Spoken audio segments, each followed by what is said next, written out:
So welcome to Filmibeat, Vanakkam, and welcome to Delhi. One thing that you love the most about Delhi? It's my Rajdhani, so I'm proud of it. He gave me a pen and write.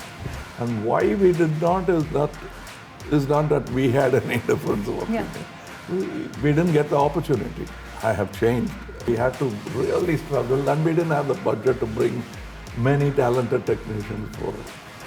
Amiji has played Vijay in many films. Our job is to make a good film, make a commercial film which also is sensible and realistic, and do it as honestly as it comes. Somebody gives us misinformation that is not doing well. Do we panic? Go back and reshoot the film? When it comes to success, like earlier it was 100 crore club, then it's a 500, now it's a 1,000 crore club, and so far no Tamil film has reached there. So how do you see these clubs, and like, what's your take on it? Mine is completely, I'm not a club member. If you ask me, I'm more a son of Chaplin, great grandson of Chaplin. I can tell you one good thing about it. The rest of the things the audience will have to tell us. Yeah. We didn't have an accident at all during action, which is a big thing. Was there any creative difference at any point of?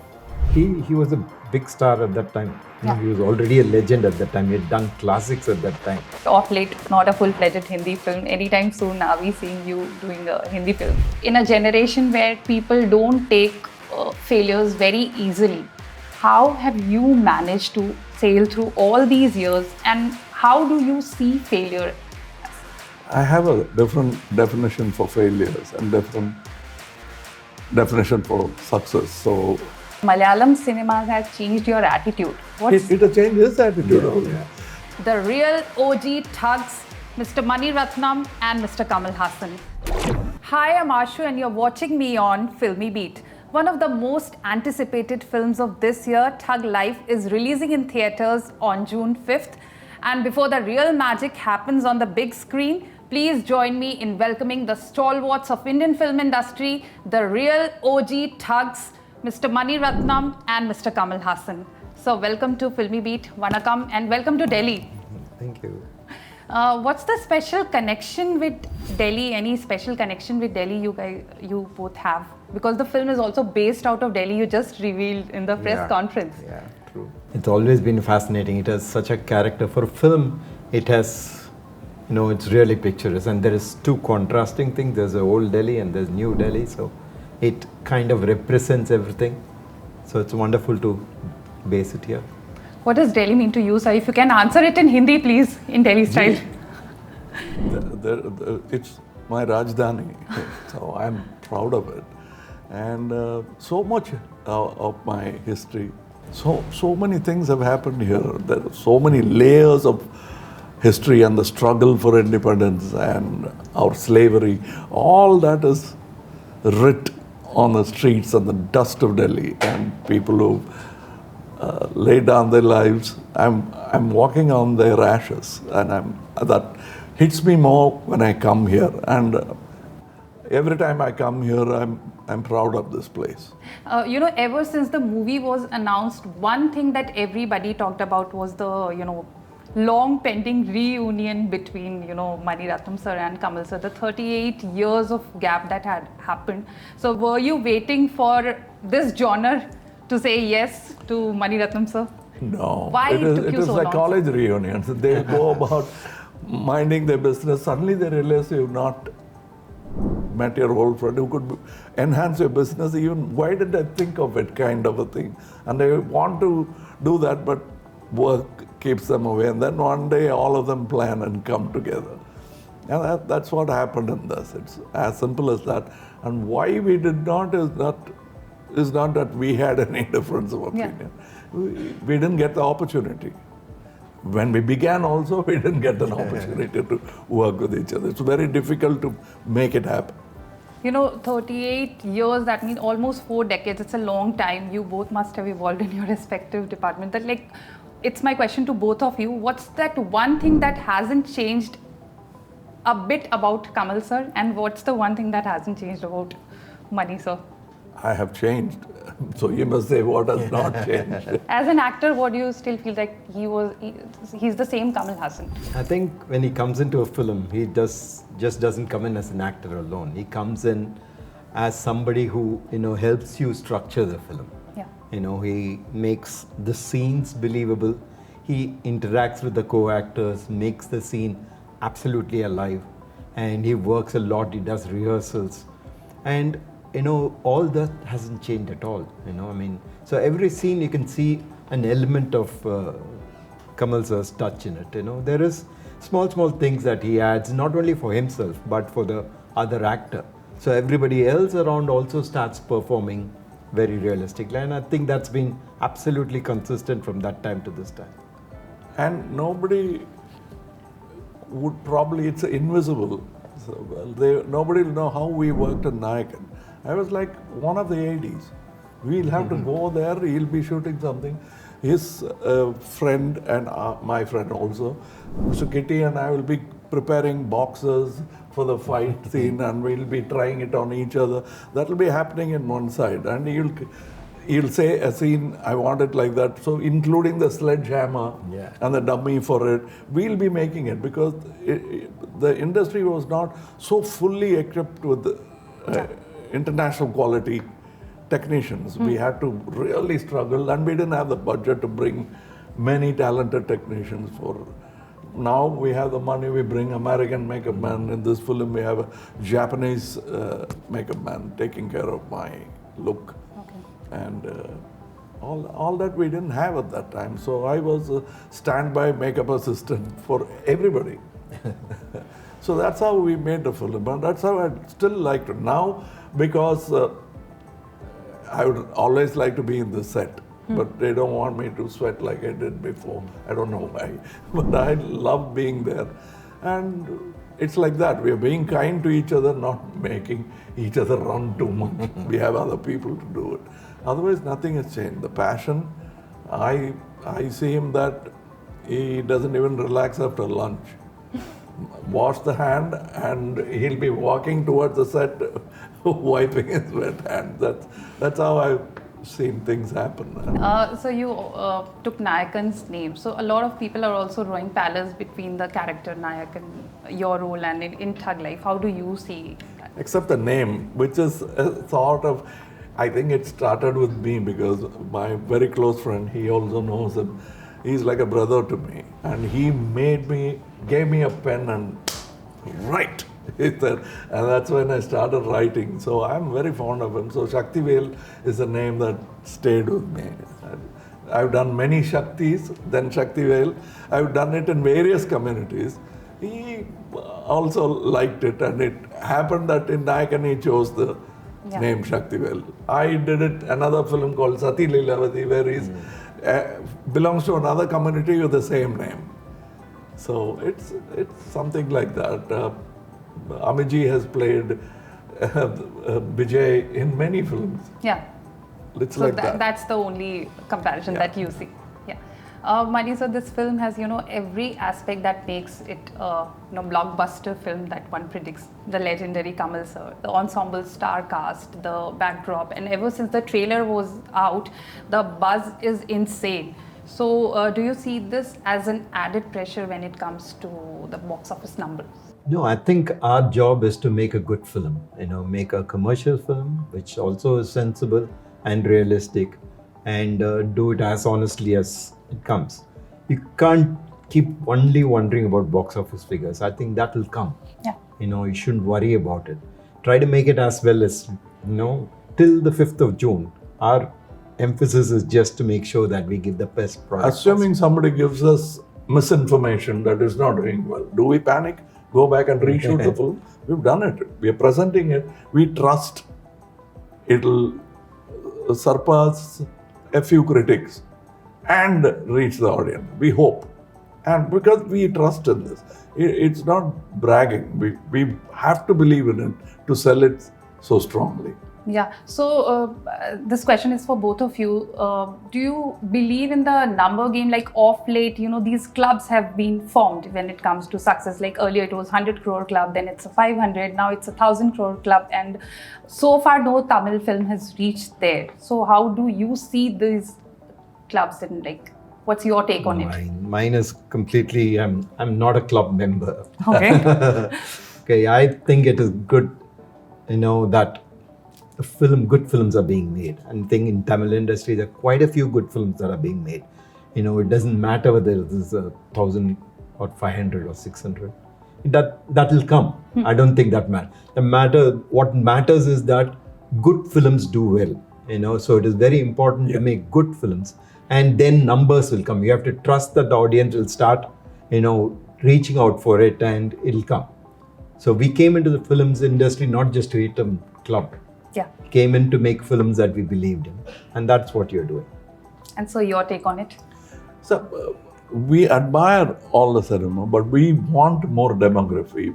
If you ask me, I'm more a son of Chaplin, great grandson of Chaplin, than anybody else, because he plays to the gallery without losing the intelligence in the film. He plays like a circus clown, but there's so much intelligence in it, he ceases to be just a buffoon. So I admire that. I admire Hitchcock. Absolutely. So you've done multiple hats for this particular film. You're also writing, you're producing, you're acting. How did you navigate through these? It came out of necessity. Practice ad nauseum and improvise when it comes to, that's what they say to commandos. Practice ad nauseum, but that doesn't mean you'll win it. When you go there, see what happens and improvise. Use all your practice for that moment. And for the first time, you're also writing script with Mani sir in this film? No, we have written unproduced many stories which will sort of evaporate in my veranda. And then we'll work on it. We must have discussed at least 100 stories over the time. Okay. There are some like high octane action sequences in the film, sir. Did you, what's special training? Or... I can tell you one good thing about it. The rest of the things the audience will have to tell us. Yeah. We didn't have an accident at all during action, which is a big thing to say, which means we had experts working in a film where such brutal action is taking place and nobody gets hurt. That's an achievement. First, we've crossed that. And nobody was hurt. And it's not just about stars. We've seen many stuntmen die in films. So in this film, the first victory for me is that nobody was hurt badly in the set. Of course, you'll get bruised. That's part of the job. That's the part. But they won't even let you know that they're bruised. I won't. If it is healing, it's a healing wound, why complain about it? You don't have to run to the hospital. It's that kind. But what I can say through my experience, very few people can do such stuff without hurting any person, human being at all. That's victory for me, if you ask me. Now the rest will have to be from the audience. It has good action scenes, and the sort of it, that the regular beats don't come in. Yes, the hero should look good, come out the winner, but he shouldn't suddenly fly, defy gravity. It should be skill, and that's what he kept insisting. Whenever it went off, he'll say, no, not beyond that, don't go there. It's let the characters do it. And if the character is fighting with certain skills, he explained where we got it. You don't ask, well, how come the gangster shoots running, and he's practiced for it. So it's all explained. Likewise, even the violence is, there's no question in the audience's mind. As he said, he's an audience. So first he asks all the questions that the audience would ask. So it's good to have a non-spoiler audience right in the middle as a director. He doesn't get too caught up with the direction thing. He goes back to the audience thing. That is why I think the more assistance he has, the more peace he has. And he can look at things and see, trim, cut, and do all that. Before we were running around to get the same thing. Now we can calmly look at it. Thanks to the audience support and the residual money that comes out of it because of that appreciation. Yeah. And we are able to do better films with better confidence, not panicking all the time. Mani sir, when you work with a legend like Kamal sir, there's an added pressure, and he himself is a director. This time you are directing him. Was there any creative difference at any point of time while you guys were doing this film? When I did my film with Kamal sir right in the beginning, Nayakan, he was a big star at that time. Yeah. He was already a legend at that time. He had done classics at that time. So, and I was practically a beginner. And I still didn't feel the pressure. I just didn't, because we had a story and we went about it, and he gave us all the freedom and encouraged us to take a step even further. So, so there's not been a pressure on any point, So you just try to make it as well as you can. And he enhances that when he's shooting as an actor, as a, as a co-filmmaker. Like he said, he would do every other thing to make sure that the scene is right. Yeah. I remember that, we needed a gun in close-up during Nayakan. We couldn't get a realistic looking gun, all were dummies. But he went in and got his, for the shot. So, he does everything for the film. So it's not a pressure. Okay, so this question is for Mani sir. From your Hindi fan, you have done films like Dil Se and Guru, but of late, not a full-fledged Hindi film. Anytime soon, are we seeing you doing a Hindi film? Hopefully. Hopefully. Kamal sir, at last, firstly, thank you for entertaining us from the last 6 decades. I always, I always used to think whenever I'll get a chance to interview, I'll ask this question. In 6 decades, you must have seen your highest highs and some lows as well. In a generation where people don't take failures very easily, how have you managed to sail through all these years, and how do you see failure? I have a different definition for failures and different definition for success. So my reactions are very funny for other people to watch. For me, a very successful film is not satisfying because it's not a film buff's film. And for me, even a failed film is not a total trash because I'm a film buff. And it's a good film that failed. And I always remember Raj Kapoor Sahib saying, there is no art film, there is no commercial film. Cinema is an art. Some people do it differently, only for money. Some people combine both. Some people do it because they don't care about money, they don't care about the market. They want their aesthetics to come. Ray Saab is one such. And I recently heard an interview where he's talking about one of the film. Why did you make the other film? Commercially, it was not successful. I said, what? I thought he's an angel with wings. So then I thought, yeah, gravity is superior to human being. Yeah. At last, so I saw one of your interviews where you were saying that Malayalam cinemas have changed your attitude. It has changed his attitude. Yeah. He second film. Second film was in Malayalam. It's a different environment, a lot of intelligent people, and people with passion for cinema. And there are many commercial films also that they make, but the main percentage, at least aspirations, are to make better cinema. That's why I like the crowd. And more young people come in with confidence. There's nothing that you haven't done in all these years. Last year, we saw you as Supreme Yeskin that left everybody flabbergasted. I mean, there's one film that I'm patiently waiting for, I'm eagerly waiting for. The second part is Kalki. The way you transformed the, prosthetics and everything. And here you have transformed into a total gangster. So out of which one was more difficult, or if you have to pick one? Yeah, I mean, difficult in the sense you can't take physical endeavor as difficult. Yeah. Because when you don't like something and you're doing something, that's the most difficult part. If you like the unit, you like the director, nothing will become difficult. Thank you, sir. Like I said in the beginning, this movie has every aspect to make it a blockbuster. The film is releasing on 5th of June. Thank you for the interview. Thank you. Thank you.